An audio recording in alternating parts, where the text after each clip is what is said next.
Dios les bendiga, espero que se encuentren muy bien. Soy el pastor Cristian Alvarado y el día de hoy quiero hablarles acerca del cuidado de Cristo por su iglesia. La Biblia enseña en Mateo 16:18, y las puertas del Hades no prevalecerán contra ella. Y quiero contarles, mis hermanos, que hoy vamos a meditar en una de las promesas más firmes que el Señor Jesús ha hecho a la iglesia. A través de la historia, la iglesia ha enfrentado oposición, confusión, persecución y ataques constantes del enemigo. Ante esta realidad, muchos se preguntan si realmente la iglesia va a poder resistir estos ataques. Sin embargo, no dependemos de las opiniones humanas, ni tampoco dependemos como iglesia de las circunstancias externas, sino una promesa que el Señor hizo a su iglesia. Mateo 16:18 declara con autoridad soberana: edificaré mi iglesia, y las puertas del Hades no prevalecerán contra ella. Esta declaración no es un deseo, ni es una posibilidad, más bien es una promesa segura de parte del Señor Jesucristo para su iglesia. La Biblia nos enseña que la iglesia permanecerá, no porque sea fuerte en sí misma, pues nosotros somos la iglesia y somos débiles, pero va a permanecer y va a estar establecida la iglesia porque Cristo es quien la edifica, quien la cuida y quien la preserva. Y básicamente quiero contarles que el primer punto es que Cristo es el fundador y dueño de la iglesia. La Biblia nos muestra que el Señor comienza una declaración diciendo: edificaré mi iglesia. Ahí en Mateo 16:18. Él dice: edificaré mi iglesia. Estas palabras establecen una verdad fundamental, y es que la iglesia le pertenece a Cristo. Sí, la iglesia no es la invención de la sociedad humana, no es la invención de un hombre, no es el resultado del ingenio de un líder religioso, pues la Biblia nos enseña que Cristo mismo es el fundador, Él es su arquitecto, Él es su dueño. Por eso el apóstol Pablo afirma en Efesios 5:23 que Cristo es cabeza de la iglesia. Él fue el fundador, Él fue quien la creó, es la idea del Señor. Si Cristo es la cabeza, entonces Él gobierna, Él dirige, Él sostiene su iglesia. Ningún hombre tiene autoridad absoluta sobre ella. Lo que Cristo edifica, Él mismo se compromete a preservar. Los pastores somos siervos de Dios. Nosotros simplemente administramos, servimos, pero el dueño absoluto de la iglesia es Cristo. La seguridad de la iglesia no descansa en los pastores, no descansa en las estructuras, no descansa en los diáconos, no descansa en los recursos espirituales, físicos, financieros que puedan llegar a tener, sino que la seguridad de la iglesia descansa en una sola persona, y es en Jesucristo. Aquello que pertenece al Señor no puede ser destruido por fuerzas humanas o espirituales, pues el Señor dice: ni las puertas del Hades prevalecerán contra ella. Segundo, Cristo ama y cuida a su iglesia. Y estamos hablando acerca del cuidado de Cristo por su iglesia, y debemos entender que Él ama y cuida a su iglesia.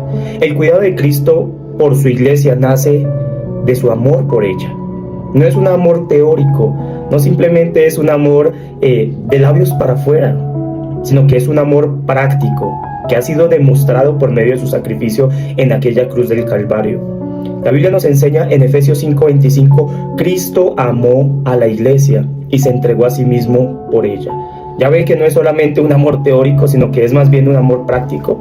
Él ha mostrado, Él ha entregado, Él mostró su amor en su entrega en aquella cruz del Calvario.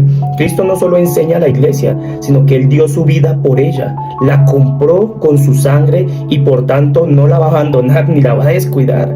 El mismo Jesús se presenta como el pastor de su pueblo cuando dice en Juan capítulo 10 versículo 14-15, yo soy el buen pastor y conozco mis ovejas, y las mías me conocen, así como el Padre me conoce, yo conozco al Padre y pongo mi vida por las ovejas. Este cuidado es personal. Cristo conoce a cada uno de los miembros de su iglesia. Ninguna oveja pasa por desapercibida en su rebaño delante de Él. Él las conoce a cada una de ellas. La iglesia puede atravesar por momentos de debilidad, momentos de persecución, momentos de dificultad, pero la iglesia nunca está sola. Cristo la cuida, la sustenta, Él cuida fielmente su rebaño, constantemente. Hermano, es ilógico que Él hubiera dado su vida para luego permitir que cualquier fuerza enemiga pudiese destruir su rebaño. Tercero, Cristo protege a su iglesia. Estamos hablando acerca del cuidado de Cristo por su iglesia y debemos considerar que Cristo protege su iglesia.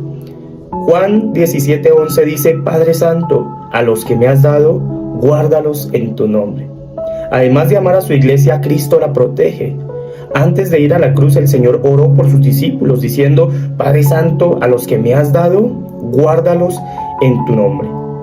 La protección divina no significa que la iglesia esté exenta de dificultades, sino que será más bien guardada en medio de ellas. El salmista en el Salmo 125:2 dice: como Jerusalén tiene montes alrededor de ella, así Jehová está alrededor de su pueblo desde ahora y para siempre. Hermano, el Señor mismo guarda, cuida, protege a su iglesia. El apóstol Pablo también nos recuerda que la iglesia enfrentará oposición. Segunda de Timoteo capítulo 3 versículo 12 nos dice lo siguiente: y también todos los que quieren vivir piadosamente en Cristo Jesús padecerán persecución. Debemos entender que la persecución no destruye a la iglesia. Muchas veces lo que hace la persecución es purificarla y fortalecerla. Vemos a través de la escritura en el libro de Hechos cuando la iglesia de Jerusalén atravesó persecución. No era para destrucción, era para la expansión del evangelio, para la fortaleza. Nuevos siervos se levantaron con valentía, con valor, y fueron y llevaron el evangelio más allá de este lugar, de Jerusalén. Por medio de la persecución se dio cumplimiento a la gran comisión, ¿verdad? La Biblia dice ahí en Hechos: y me seréis testigos en Jerusalén, en Judea, en Samaria y hasta lo último de la tierra. Esto no hubiera sucedido si no hubiese habido persecución. Los creyentes estaban cómodos en Jerusalén, pero la persecución lo que generó fue un avivamiento en ellos para ir y predicar el evangelio. Las pruebas no son señal del abandono de Dios, sino que son ocasiones donde su poder preservador se manifiesta. En medio de la prueba, el Señor demuestra que Él sigue estando al control. Y Él siempre va a estar al control. Cuarto, entonces, ¿qué significan las puertas del Hades? Cuando vemos Mateo 16:18 y dice: y las puertas del Hades no prevalecerán contra ella, para poder comprender la promesa de Cristo, debemos entender esa expresión, las puertas del Hades. Y en el lenguaje bíblico, las puertas representan autoridad y poder. El Hades hace referencia pues al reino de la muerte y al dominio del enemigo, de Satanás. Cristo está declarando que ninguna autoridad del mal podrá detener su obra. El apóstol Pablo afirma esta victoria en Colosenses capítulo 2 versículo 15, cuando dice: y despojando a los principados y a las potestades los exhibió públicamente, triunfando sobre ellos en la cruz. El enemigo resiste, pero no vence. La iglesia no retrocede, la iglesia avanza, porque Cristo ya obtuvo la victoria por ella. Amén. Y quinto, hermano, la iglesia permanece por la promesa de Cristo. Juan 10:28 dice: y yo les doy vida eterna y no perecerán jamás, nadie las arrebatará de mi mano. La permanencia de la iglesia está garantizada por la fidelidad del Señor. Hebreos 12:28 sigue diciendo: así que recibiendo nosotros un reino inconmovible.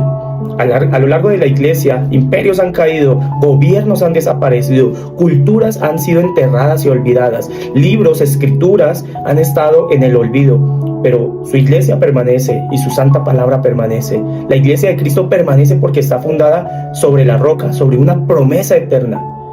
Nuestra confianza no debe estar en las circunstancias visibles, sino en la fiel palabra de Dios.